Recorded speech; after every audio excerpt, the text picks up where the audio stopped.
Pada tahun 2020, ada satu keputusan yang betul-betul menggemparkan dunia. Dan apa yang ramai tak tahu, puncanya datang dari satu dokumen purba yang sangat mengejutkan.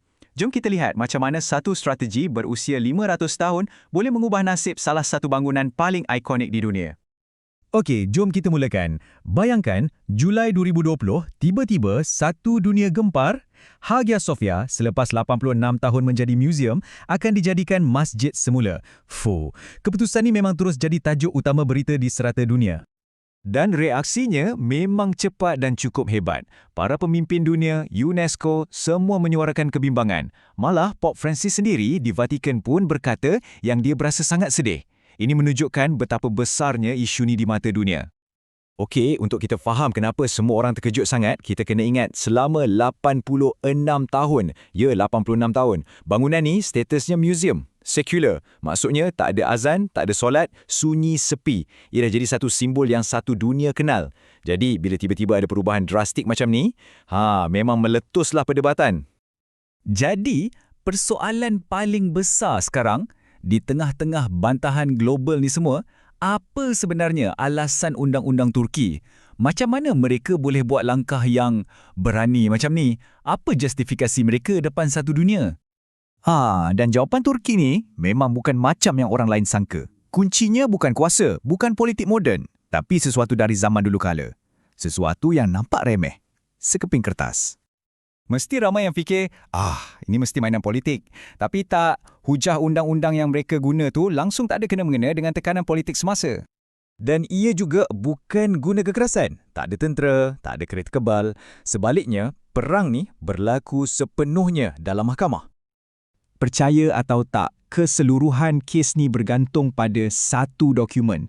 Satu dokumen yang usianya lebih 500 tahun. Ya, sekeping kertas lama inilah yang menentukan nasib Hagia Sophia. Dan inilah dia hero dalam cerita kita, dokumen wakaf atau dalam bahasa Turki, vakfir. Senang cerita, dalam undang-undang Islam, ini macam satu surat amanah yang suci dan tak boleh diubah. Bila satu harta tu dah diwakafkan untuk tujuan spesifik, status tu kekal. Untuk selama-lamanya. Titik. Okey, nak faham betapa hebatnya dokumen ni, kita kena travel balik ke masa lampau. Jauh sikit, ke tahun 1453. Waktu kejatuhan Konstantinopol, ada satu langkah undang-undang yang sangat bijak diambil yang kesannya kita nampak beratus-ratus tahun kemudian. 29 Mei 1453. Tarikh keramat. Sultan Muhammad Al-Fatih berjaya menawan Konstantinopol. Lepas je menang, baginda terus tuju ke Hagia Sophia. Tapi apa yang baginda buat lepas tu memang tak ada siapa pun sangka. Ikut undang-undang perang zaman tu, sebagai penakluk, baginda ada hak penuh untuk rampas je bangunan tu. Tapi Al-Fatih tak buat macam tu. Sebaliknya, dan ini yang luar biasa, baginda beli Hagia Sophia. Guna duit poket baginda sendiri. Jadi, mestilah kita tertanya-tanya kan? Kenapa nak beli bangunan yang kau dah menang dalam perang? Buat apa bazir duit? Jawapannya ada pada strategi jangka panjang Al-Fatih yang sangat genius. Dengan membeli bangunan tu, Al-Fatih boleh wujudkan satu amanah yang mustahil untuk dipecahkan. Ia macam satu kunci undang-undang yang direka khas untuk melindungi status Hagia Sophia sampai bila-bila. Jadi ini strateginya. Ada 3 langkah mudah. 1. Beli bangunan tu. Jadikan ia hak milik pribadi atau mulk. Ini bagi baginda kawalan mutlak. 2. Tukarkan statusnya jadi wakaf, amanah suci. Dan yang paling penting, langkah ketiga, tetapkan fungsinya sebagai masjid untuk selama-lamanya. Boom! Dengan 3 langkah ni, nasib bangunan tu dah dikunci dari segi undang-undang. Dan nak tunjukkan betapa seriusnya baginda, dalam dokumen wakaf yang panjangnya 66 meter tu, ada tertulis satu sumpahan. Sumpahan yang cukup menggurunkan untuk sesiapa saja yang berani ubah status wakaf ni. Katanya, ke atas mereka akan turun laknat Allah, para malaikat dan seluruh umat manusia. Serius kan? Okey, sekarang kita fast forward ke abad ke-20. Jom kita tengok macam mana amanah yang nampak macam tak boleh disentuh ni akhirnya dicabar dan dilanggar untuk sementara waktu. Kalau kita tengok garis masa ni, nampak jelas perjalanannya. 1453 jadi masjid melalui wakaf. Lepas tu, senyap beratus-ratus tahun. Sampailah 1934. Tiba-tiba, ia ditukar jadi muzium dengan satu dikri kabinet bawah Mustafa Kemal Atatürk. Dan akhirnya, 2020, ia kembali jadi masjid melalui perintah mahkamah. Bayangkan selama 86 tahun tu, solat dilarang dalam Hagia Sophia. Azan pun tak ada, bangunan tu sunyi. Bagi ramai pihak, inilah tempoh di mana syarat wakaf tu dah dilanggar dan sumpahan Sultan Al-Fatih tu macam tergantung di udara Istanbul. Dan ini membawa kita ke kemuncak cerita kita, Mahkamah Abad ke-21. Di sinilah dokumen purba tadi akan berdepan dengan ujian undang-undang moden.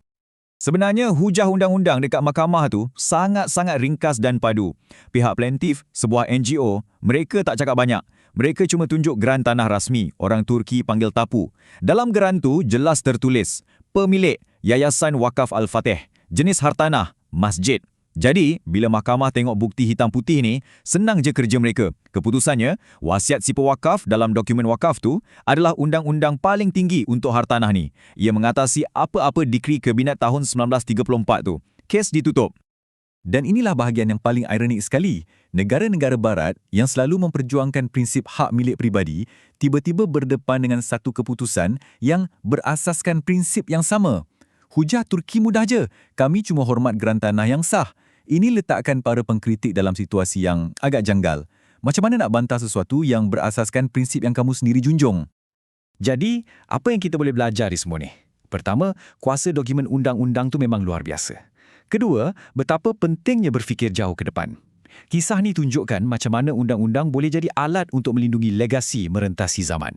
Ia bukti nyata betapa bernilainya bila kita bertindak dengan satu niat dan visi jangka panjang. Dan semua ini tinggalkan kita dengan satu soalan terakhir untuk kita fikirkan sama-sama. Apa yang strategi berusia 500 tahun ni boleh ajar kita tentang cara membina sesuatu untuk masa depan? Sebuah masa depan yang mungkin kita sendiri takkan sempat lihat.